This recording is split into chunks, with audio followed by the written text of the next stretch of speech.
Review time right here on Album Review TV. Miley Cyrus Bangers, because it's all bangers, all club bangers, Miley said when speaking of this album. If you haven't heard Miley's name in recent times, you've probably been hiding in a dark closet somewhere where there's no internet connection, because she has been literally everywhere. You cannot get away from it. Whether it be with her single We Can't Stop on the radio, the Wreckingball music video being the controversy of the year, or her racy performance at the MTV VMAs and her twerking on Robin Thicke.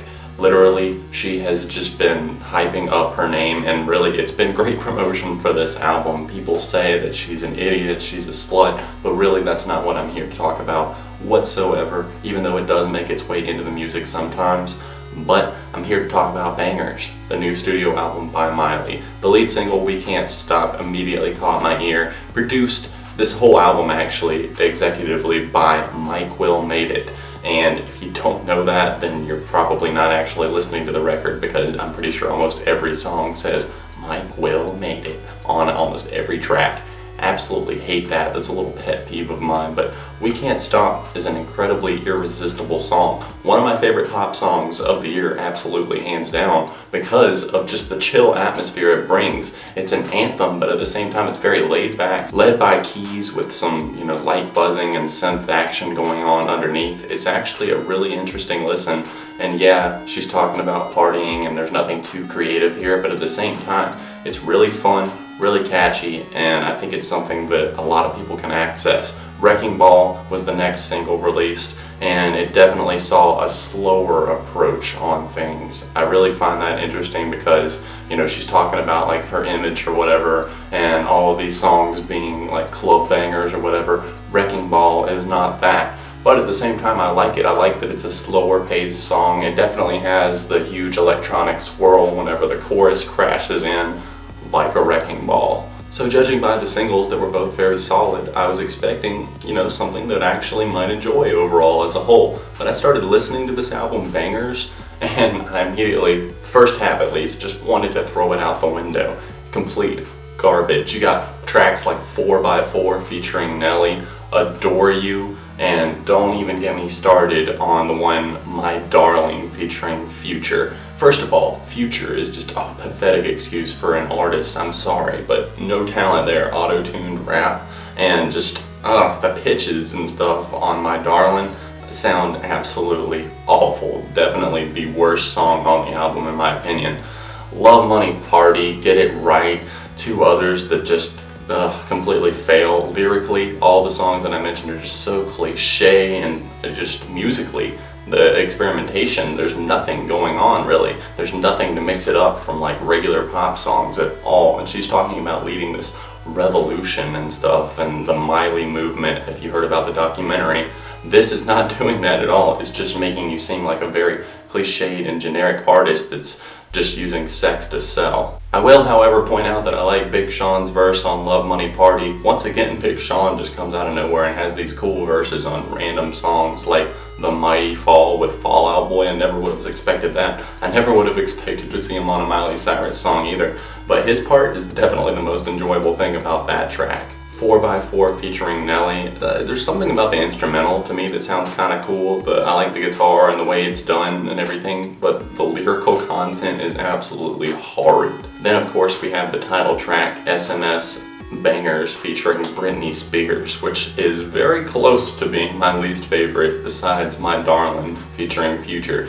SMS Bangers is just absolutely ridiculous. It's her saying nonsense and then just going like, bangers.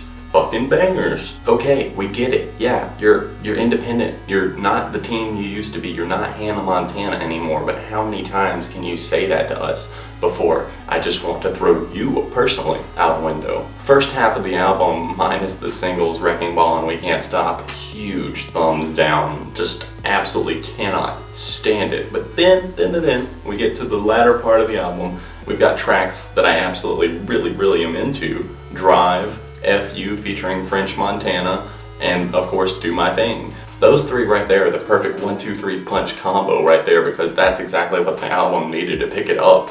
FU, especially that one in particular, I just love the old school feel. It almost feels like a 50s or 60s feel, like a female like lounge singer or something like that. And then it's got those huge electronic wubs coming in during the chorus that absolutely make this song a powerhouse, a force to be reckoned with. French Montana has a really cool part in this song as well. Overall, that song just flows perfectly.